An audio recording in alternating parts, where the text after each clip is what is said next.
Shalom sahabat Gibada, apa kabar hari ini? Senang sekali dapat bertemu dengan saudara-saudari semua dalam gerakan baca dengar Alkitab atau Gibada.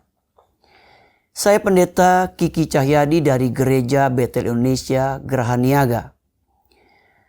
Saudara-saudara terkasih, terasa cepat sekali perjalanan kita menelusuri kitab 2 Tawari. Dan kini kita telah sampai di episode terakhir. Episode yang penuh dengan peristiwa penting dan makna mendalam. Sebelum kita menggali makna episode terakhir ini, izinkan saya bertanya, apakah Anda sudah menjadikan firman Tuhan sebagai sumber inspirasi di awal dan akhir hari Anda? Membaca Alkitab dan merenungkan isinya adalah kunci untuk menjalani hidup yang diberkati dan penuh makna. Episode terakhir kitab 2 Tawari membawa kita kepada kisah Raja Yosia. Raja yang saleh dan setia. Di 2 Tawari pasal 35 kita melihat Yosia memimpin perayaan Paskah yang meriah bersama rakyatnya. Perayaan ini dilaksanakan dengan sangat hati-hati dan sesuai dengan ketentuan Taurat, menunjukkan ketaatan Yosia kepada Tuhan. Yosia mempersembahkan domba dan kambing dari hartanya sendiri sebagai korban, dan para pemuka Yehuda pun turut mempersembahkan persembahan dengan sukacita. Perayaan Paskah ini menjadi salah satu yang terbesar dalam sejarah Yehuda Selatan, mencerminkan pemulihan spiritual dan ketaatan bangsa tersebut kepada Tuhan. Namun kebahagiaan ini tidak berlangsung lama. Setelah Yosia memperbaiki bait Allah, dia terlibat dalam peperangan melawan Raja Neko dari Mesir. Meskipun Yosia menyamar untuk menghindari pertempuran, dia terluka parah akibat tembakan anak panah dan gugur di lembah Megido. Kematiannya membawa duka mendalam bagi seluruh Yehuda Selatan. Dan ratapan Yeremia menjadi bukti kesedihan yang tak terkira. Kematian Yosia menandai berakhirnya masa keemasan rohani yang ia bawa. Dan membawa Yehuda ke dalam masa kesulitan dan penurunan yang signifikan. Setelah kematian Yosia, Yehuda Selatan semakin terpuruk. Yoahas yang menggantikan Yosia hanya memerintah selama 3 bulan sebelum ditawan oleh Firaun Neko dan digantikan oleh saudaranya Yoyakim. Yoyakim memerintah dengan tidak setia kepada Tuhan, sehingga Yehuda menjadi semakin rentan. Yoyakim memberontak melawan Babel, tapi akhirnya ditawan oleh Raja Nebukadnezar. Penggantinya Yoyakim hanya memerintah 3 bulan sebelum dia juga ditawan ke Babel. Sedekia, raja terakhir Yehuda, juga memberontak melawan Babel, meskipun telah disumpah setia kepada Nebukadnezar. Akibat pemberontakannya, Nebukadnezar mengepung Yerusalem, menghancurkan bait Allah, dan membawa rakyatnya ke dalam penawanan. Selama 70 tahun, Yehuda Selatan mengalami penawanan di Babel. Namun seperti yang difirmankan Tuhan melalui nabi-nabinya, Babel akhirnya runtuh dan para tawanan Yehuda diberikan kesempatan untuk kembali ke tanah mereka. Kitab 2 Tawari ditutup dengan kabar gembira. Kembalinya para tawanan berkat pemerintahan Kores, Raja Persia. Kores diilhami oleh Tuhan untuk mengizinkan orang-orang Israel kembali ke tanah mereka dan membangun kembali bait Allah. Kebangkitan ini menjadi secercah harapan bagi masa depan Yehuda Selatan, menunjukkan kesetiaan Tuhan pada janjinya dan kemurahannya yang tak terhingga. Kisah Yosia menunjukkan pentingnya ketaatan penuh dan reformasi yang mendalam untuk memulihkan hubungan dengan Tuhan. Yosia adalah teladan bagaimana seseorang yang mencari Tuhan dengan segenap hati dapat membawa pemulihan rohani kepada bangsanya. Namun kemerosotan Yehuda setelah kematian Yosia mengingatkan kita bahwa ketidaktaatan dan penyembahan berhala membawa hukuman dan penderitaan. Penawanan Babel merupakan penggenapan dari peringatan Tuhan terhadap ketidaksetiaan umatnya, tapi juga menjadi kesempatan untuk refleksi dan pertobatan. Tuhan menunjukkan belas kasih-Nya melalui pemerintah Kores, memberikan kesempatan kepada umatnya untuk kembali dan memulihkan ibadah yang benar. Kisah Raja Yosia dan para tawanan yang kembali memberi kita keyakinan bahwa meskipun kegelapan datang, selalu ada harapan baru yang terbit dari kasih setia Tuhan. Iman dan kesetiaan di tengah situasi yang sulit menjadi kunci untuk menerima pemulihan dari Tuhan. Mari kita bersama-sama membaca 2 Tawari pasal 35 dan 36 dalam Gebada. Episode terakhir ini mengingatkan kita tentang pentingnya iman dan kesetiaan di tengah situasi yang sulit.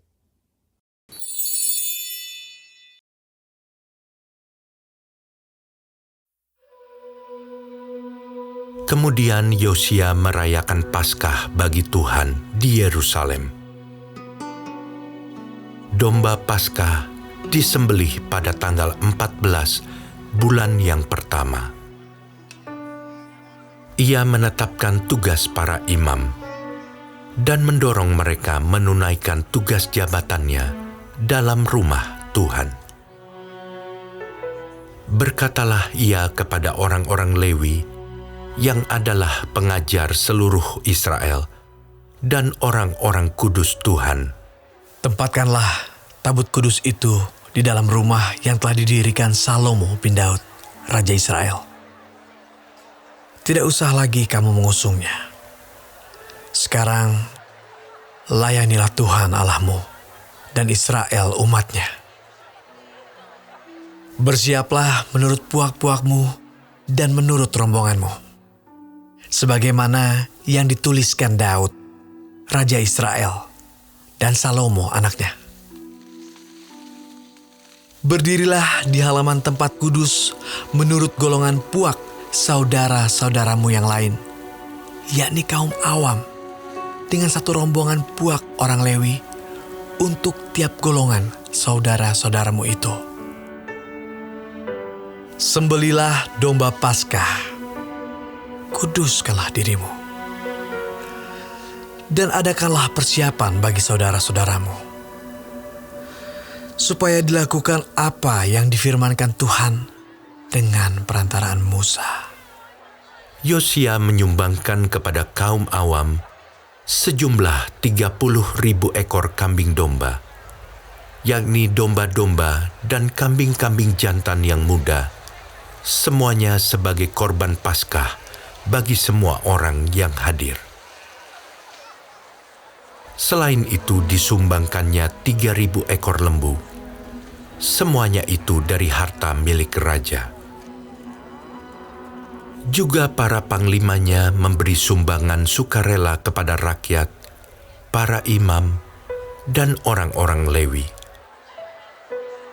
Kemudian Hilkia, Zakaria, dan Yehiel, para pemuka rumah Allah, memberi kepada para imam 2.600 ekor kambing domba sebagai korban Paskah, dan selain itu 300 ekor lembu.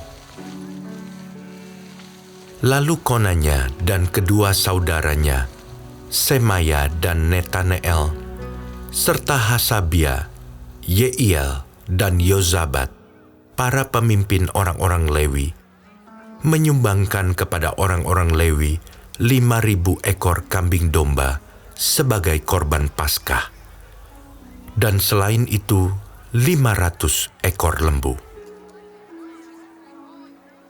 Setelah upacara ibadah disiapkan, berdirilah para imam pada tempatnya, dan orang-orang Lewi menurut rombongannya, sesuai dengan perintah raja. Maka disembelihlah domba Paskah, dan para imam menyiramkan darah yang mereka terima dari orang-orang Lewi, sedang orang-orang Lewi menguliti domba itu. Tetapi mereka memisahkan korban bakaran untuk diserahkan kepada kaum awam menurut golongan puak mereka, supaya dipersembahkan kepada Tuhan sebagaimana tertulis dalam kitab Musa. Demikian pula dilakukan mereka dengan lembu-lembu. Kemudian mereka memasak domba Paskah di atas api, sesuai dengan peraturan. Sedang persembahan-persembahan kudus, mereka masak dalam kuali, belanga, dan pinggan, lalu membawanya cepat-cepat kepada segenap kaum awam. Kemudian mereka menyediakannya bagi dirinya dan bagi para imam, karena para imam, yakni anak-anak Harun, sampai malam hari sibuk mempersembahkan korban bakaran dan segala lemak. Oleh sebab itu, orang-orang Lewi menyediakannya bagi dirinya dan bagi para imam, yakni anak-anak Harun. Para penyanyi, yakni Bani Asaf, ada pada tempat mereka, sesuai dengan perintah Daud, Asaf, Heman, dan Yedutun, pelihat raja itu. Juga para penunggu pintu gerbang ada pada tiap-tiap pintu gerbang. Mereka tidak usah meninggalkan tugas mereka, karena saudara-saudara mereka, orang-orang Lewi, menyediakannya untuk mereka. Demikianlah seluruh upacara ibadah bagi Tuhan disiapkan pada hari itu untuk merayakan Paskah dan untuk mempersembahkan korban bakaran di atas mezbah Tuhan, sesuai dengan perintah Raja Yosia.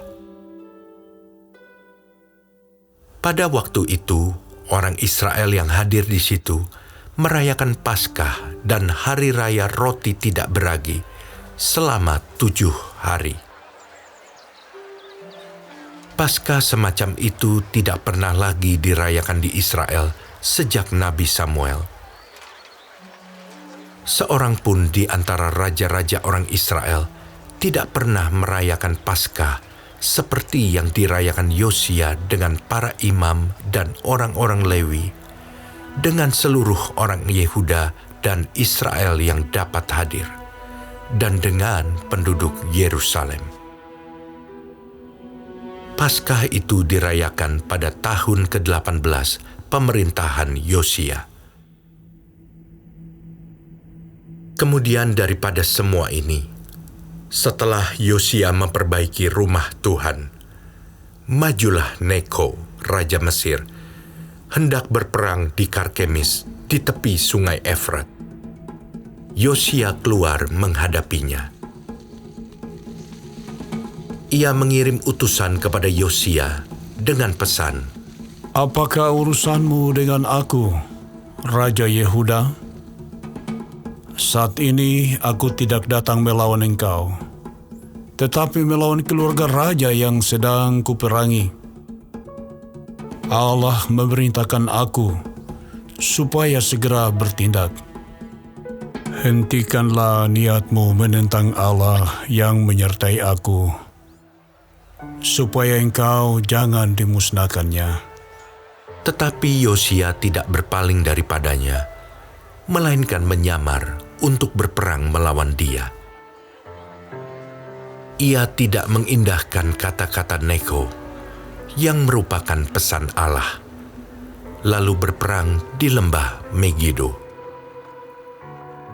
Maka pemanah-pemanah menembaki Raja Yosia, dan raja berseru kepada orang-orangnya, Bawa aku dari sini, karena aku luka parah. Orang-orangnya mengangkatnya dari keretanya, lalu mengangkutnya dengan kereta cadangannya, lalu membawanya ke Yerusalem. Kemudian matilah ia, lalu dikuburkan di pekuburan nenek moyangnya. Seluruh Yehuda dan Yerusalem berkabung karena Yosia. Yeremia membuat suatu syair ratapan mengenai Yosia. Dan sampai sekarang ini, semua penyanyi laki-laki dan penyanyi perempuan menyanyikan syair-syair ratapan mengenai Yosia. Dan mereka jadikan itu suatu kebiasaan di Israel. Semuanya itu tertulis dalam syair-syair ratapan. Selebihnya dari riwayat Yosia dan perbuatan-perbuatannya yang saleh, yang sesuai dengan yang ada tertulis dalam Taurat Tuhan, yakni riwayatnya dari awal sampai akhir. Sesungguhnya semuanya itu tertulis dalam kitab Raja-Raja Israel dan Yehuda.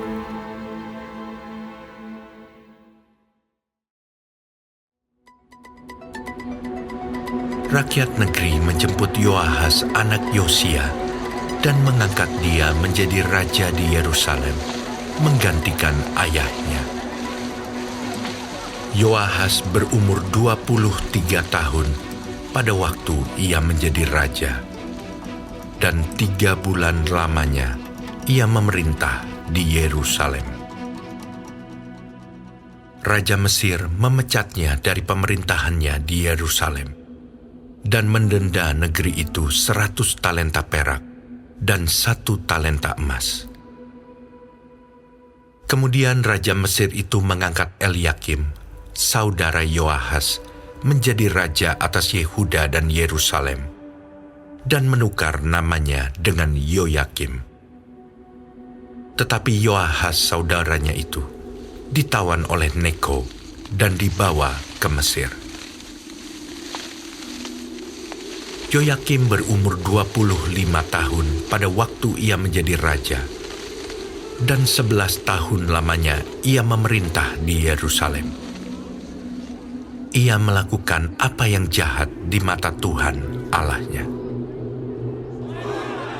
Nebukadnezar, Raja Babel, maju melawan dia, membelenggunya dengan rantai tembaga untuk membawanya ke Babel.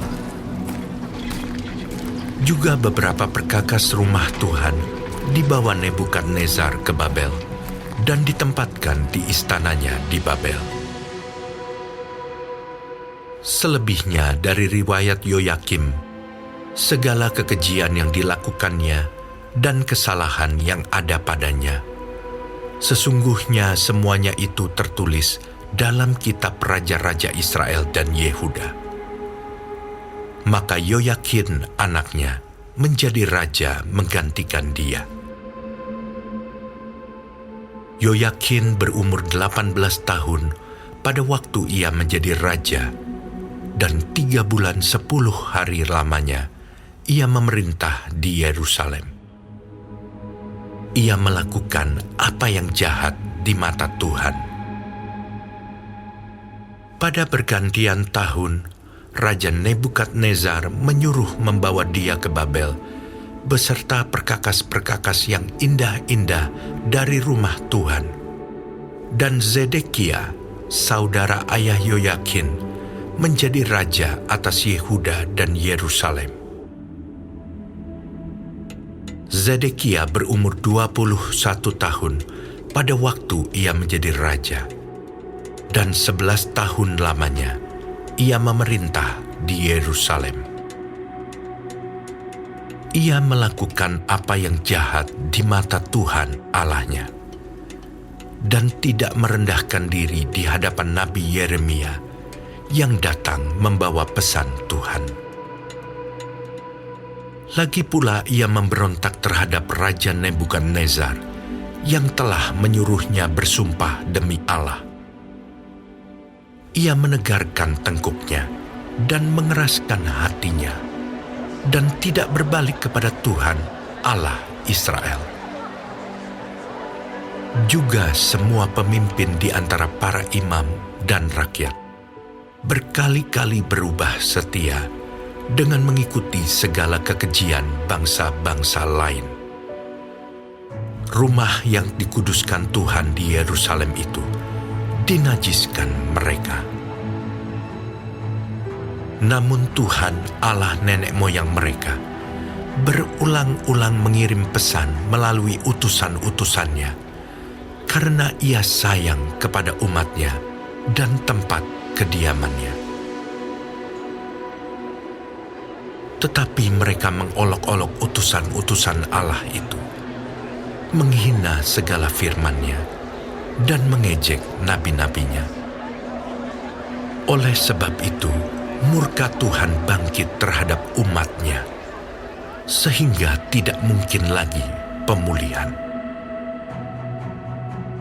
Tuhan menggerakkan raja orang Kasdim melawan mereka. Raja itu membunuh teruna mereka dengan pedang dalam rumah kudus mereka, dan tidak menyayangkan teruna atau gadis, orang tua atau orang ubanan. Semua diserahkan Tuhan ke dalam tangannya.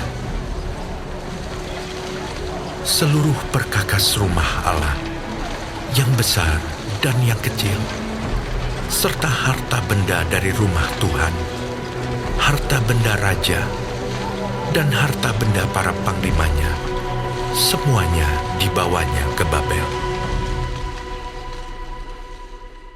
Mereka membakar rumah Allah, merobohkan tembok Yerusalem, dan membakar segala puri dalam kota itu dengan api, sehingga musnahlah segala perabotannya yang indah-indah.